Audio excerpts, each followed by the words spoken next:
Previous class में जो है हमने शेप के बारे में पढ़ा था, आज हम जो है स्मार्ट आर्ट के बारे में पढ़ेंगे। ये भी सिमिलर शेप के जैसे ही होता है। स्मार्ट आर्ट का यूज करके हम किसी भी टेक्स्ट को ग्राफिकल फॉर्म में शो करने के लिए, है ना। जैसे सबसे पहले मैं यहाँ से स्मार्ट आर्ट उठा लेता हूँ। जैसे मैंने स्मार्ट आर्ट पे क्लिक किया तो देखो यहाँ पे कई सारे आपके लेआउट्स आ रहे थे। यहाँ पे जितने भी आपको डिजाइन दिखाई दे रहे हैं ये सभी को हम लेआउट्स बोलते हैं। वैसे आप लिस्ट, प्रोसेस, साइकिल, हायरार्की आप चाहो तो अपने अकॉर्डिंग जो है कोई भी सा लेआउट उठा सकते थे। वो डिपेंड करेगा कि आपका डेटा है किसमें। अगर आप कोई प्रोसेस शो कर रहे थे जैसे इनपुट, प्रोसेस, आउटपुट, या फिर आप कोई साइकिल शो कर रहे थे या कोई लिस्ट बना रहे थे तो आप चाहो तो यहाँ से लिस्ट उठा सकते थे। मैं आता हूँ किसमें, तो मैं जाऊंगा हायरार्की में, क्योंकि सबसे ज्यादा यूज होने वाला आपका होता है हायरार्की का स्मार्ट आर्ट। इसमें से हम जो है ये वाला स्मार्ट आर्ट उठा लेते हैं। ओके पे मैं क्लिक करता हूँ। जैसे ही ओके पे क्लिक की तो हमारा एक फिर से एक नया टूल ओपन हो गया, स्मार्ट आर्ट टूल, है ना। अब यहाँ जाने के बाद हम डिजाइन और फॉर्मेट ऑप्शन को जो है रीड करेंगे।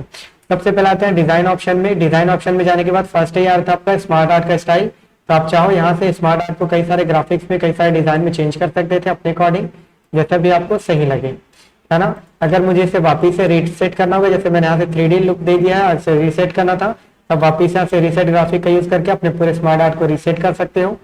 हम आते हैं चेंज कलर्स में। तो चेंज कलर्स में जाने के बाद आप प्रॉपर कलर को अपने अकॉर्डिंग चेंज भी कर सकते थे। नेक्स्ट ऑप्शन आया था लेआउट का, है ना। जैसे हमने वहां से जो लेआउट पिक किया था आप यहाँ से भी चेंज कर सकते थे, जैसा भी आपको लेआउट सही लगे, है ना। इसी में जाने के बाद आप पूरे स्मार्ट आर्ट को ही चेंज कर सकते हो। कैसे, तो मोर लेआउट में जाने के बाद देखो इसमें कई सारे आपके लेआउट फिर से वापस से ओपन आ गया। आप चाहो तो यहीं से चेंज कर सकते हो। जैसे मुझे ऑल चाहिए था, यहाँ से लिस्ट उठाना था। लिस्ट कैसा, ये वाला, तो वापिस से हम ओके पे क्लिक करते हैं तो हमारा पूरा स्मार्ट आर्ट कन्वर्ट हो गया। हम फिर से वही स्मार्ट आर्ट ले लेते हैं जिसका यूज हम पहले कर रहे थे, यानी मोर लेआउट में जाने के बाद हायरार्की का यूज कर रहे थे, और इस बार मैं कुछ इस तरीके का जो है स्मार्ट आर्ट ले लेता हूँ। ओके पे क्लिक करते हैं। उसके बाद यहाँ पे कुछ कुछ ऑप्शन आ रहे थे। फर्स्ट, ये ऑप्शन आपके तब इनेबल होंगे जब आप किसी भी शेप पे क्लिक करोगे। उसके बाद हम यहाँ से अब देखना चालू करते हैं। फर्स्ट ऑप्शन आ रहा था आपका टेक्स्ट पेन। तो जहाँ पे आप जब भी किसी भी स्मार्ट आर्ट का यूज करो तो आप चाहो तो यहाँ से भी सीधे टाइप करके लिख सकते थे, लेकिन उससे भी बढ़िया में एक ऑप्शन दिया होता है टेक्स्ट पेन का। तो इससे क्या कर सकते हो, आप प्रॉपर लेवल देख के जो है आप टेक्स्ट को लिख सकते थे। कैसे, तो सबसे पहले हम आते हैं टेक्स्ट पेन में। जैसे टेक्स्ट पेन में गए तो देखो यहाँ पे एक डायलॉग बॉक्स ओपन हो गया। तो अब डायलॉग बॉक्स का यूज करके जो है कंप्लीट जो है अपना एक स्मार्ट आर्ट जो है क्रिएट करेंगे। सबसे पहले हम आते हैं ऊपर हेडिंग पे और यहाँ पे हम देते हैं MS ऑफिस। उसके बाद MS ऑफिस के अंडर में आता है आपका MS वर्ड। तो यहाँ से हम दे देंगे MS वर्ड। MS वर्ड के अंडर में आता है आपका, हम दे देते हैं यहाँ से होम टैब, और एक और दे देते हैं यहाँ से इंसर्ट टैब। ठीक, उसके बाद नेक्स्ट आते हैं अपन इंसर्ट टैब। फिर आते हैं यहाँ पे, अब वर्ड के अंदर में क्या होता है, तो होता है आपका सॉरी MS ऑफिस के अंदर में होता है MS एक्सेल। तो हम MS एक्सेल टाइप कर लेते हैं। MS एक्सेल में क्या आता है, MS एक्सेल के में आता है आपका फॉर्मूला टैब डाल देते हैं एक, और एक हम डाल देते हैं आपका, तो मुझे और भी इंसर्ट करना था। देखो यहाँ पे सिर्फ इतना ही जगह दिया था। अगर मुझे और भी शेप्स की जरूरत होगी तो मैं कहाँ से जाऊंगा, ऐड शेप में जाने के बाद यहाँ से आप शेप को ऐड भी कर सकते हो, वो भी अपने अकॉर्डिंग। जैसे मैं वापस से Ctrl Z कर लेता हूँ। यहाँ जाने के बाद जैसे आप इसमें क्लिक करते हो तो इसमें कई सारे ऑप्शन आते हैं।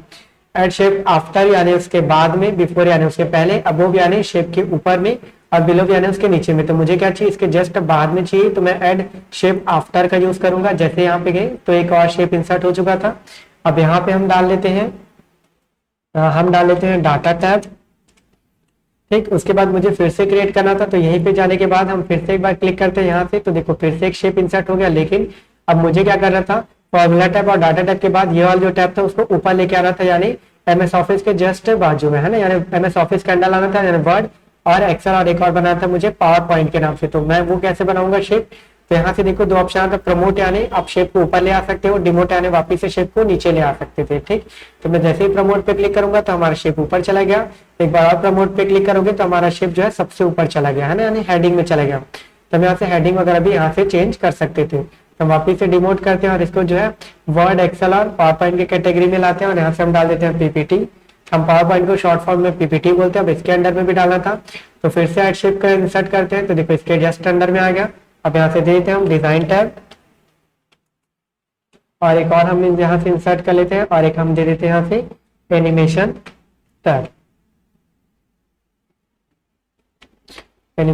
टैब। चलो, तो ये हमारा जो है प्रॉपर स्मार्ट आर्ट क्रिएट हो चुका था। आप चाहो तो इसमें और भी कई सारे डिजाइन वगैरह यहाँ से भी पिक करके लगा सकते थे, जो हमने जस्ट अब भी पढ़ा था। तो आप यहाँ से स्टाइल वगैरह भी कन्वर्ट कर सकते थे। फिर नेक्स्ट आते हैं यहाँ से मूव टू लेफ्ट और राइट। तो आप यहाँ से लेफ्ट और राइट को चेंज कर सकते थे, यानी पीपीटी को इधर और एमएस वर्ड को इधर वापिस से चेंज करना होगा। तो लेफ्ट और राइट को आप चेक कर दो, है ना। तो यहाँ से वापिस से बन जाएगा। मूव अप या मूव डाउन का भी यूज कर सकते थे, तो हम टेक्स्ट पेन का यूज करके इसे मूव अप या मूव डाउन कर लेते हैं। जैसे मुझे इसे को पहले चाहिए तो एनिमेशन टाइप को हम पहले ले आते हैं, वापिस अगर इसे नीचे चाहिए था तो मूव डाउन कर सकते थे। उसके बाद एड बुलेट का ऑप्शन ये तब ऑन होगा जब आप कोई नॉर्मल सा जो है लेआउट उठाते हो। जैसे मैं यहाँ जाने के बाद मैं कोई ऐसा स्मार्ट आर्ट पिक का लेता हूँ जिसमें जो है बुलेट्स का यूज हुआ होगा, तो यहाँ जाने के बाद हम जो है लिस्ट से उठा लेते हैं जिसमें बुलेट्स का यूज, फॉर एग्जांपल के तौर पे ये वाला, है ना। ओके पे क्लिक करो तो देखो ये आपका किस में आ रहा था, तो ये आपके बुलेट्स के फॉर्म में आ रहा था। तो आप चाहो तो यहाँ से और भी बुलेट्स वगैरह को ऐड कर सकते थे अपने अकॉर्डिंग। टेक्स्ट पेन को ऑन करो और यहाँ से आप जो है ऐड बुलेट का यूज करके आप भी कई सारे बुलेट्स ऐड कर सकते हो। क्लियर हुआ। वापिस हम यहाँ से क्लोज कर लेते हैं और इसे हम कर लेते हैं वापिस से Ctrl+Z यानी अंडू कर लेते हैं। सारे ऑप्शंस को हम वापिस से रिवर्स कर लेते हैं।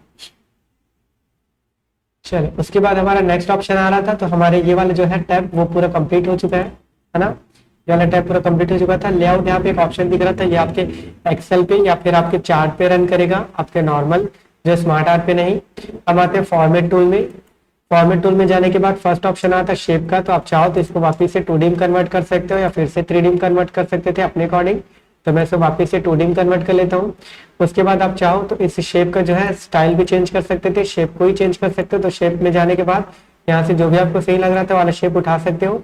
अगर मुझे मल्टीपल कई सारे शेप को ऐसे ही डिजाइन देना था तो पहले उस पर सिलेक्ट करते जाओ, और मल्टी सिलेक्ट करने के लिए हमेशा हम कंट्रोल का यूज करते हैं। तो आप कीबोर्ड से कंट्रोल प्रेस करो और जितने भी शेप को आपको कन्वर्ट करना था सभी को सिलेक्ट करते जाओ। तो मैं सभी शेप को यहाँ से सिलेक्ट कर लेता हूँ। सभी शेप को जो है एक एक करके 1 बाय 1 यहाँ से हम सिलेक्ट कर लेते हैं। सिलेक्ट करने के बाद सभी शेप को हम यहाँ से जाएंगे वापस से चेंज शेप ऑप्शन पे और यहाँ से हम सभी को वापस से चेंज कर लेंगे। तो आप अपने स्मार्ट आर्ट पे ऐसा कुछ डिजाइन वगैरह भी दे सकते थे अपने अकॉर्डिंग। फिर नेक्स्ट ऑप्शन आया था लार्ज एंड स्मॉलर, तो ये वही है जिससे हम जो है शेप को जो है साइज को जो है बड़ा या छोटा कर सकते थे अपने अकॉर्डिंग। तो आप अपने हिसाब से शेप के साइज को छोटा बड़ा कर सकते हो। फिर नेक्स्ट ऑप्शन आ रहा था वही जो हमने ऑलरेडी शेप में पढ़ रखा था, कलर या डिजाइन करने का। तो आप सभी शेप को डिजाइन कलर कर सकते थे। अगर आपने हमारा प्रीवियस क्लास नहीं देखा था तो आप जाइए और हमारा प्रीवियस क्लास एक बार चेक कर लीजिए। उसमें जो है हमने इन सभी ऑप्शन को जो है कवर करा चुके हैं। सिर्फ ये हमारा ऑप्शन नया दिख रहा था तो इसको हमने इस वाले क्लास में कवर करा दिया। बाकी के बच्चे ये सारे ऑप्शन ये हमने जो है अपने प्रीवियस क्लास में जो है जिसमें हमने जो है शेप के बारे में पढ़ाया था उसमें सभी ऑप्शन को क्लियर कर दिया। आज के लिए बस इतना ही। नेक्स्ट क्लास में जो है हम चार्ट को कवर करेंगे और चार्ट ऑप्शन को अच्छे से डिटेल वाइज पे पढ़ेंगे क्योंकि इसमें लगभग 3 टैब होते हैं, तो हम तीनों टैब को एक ही क्लास में कवर करेंगे। Thank you.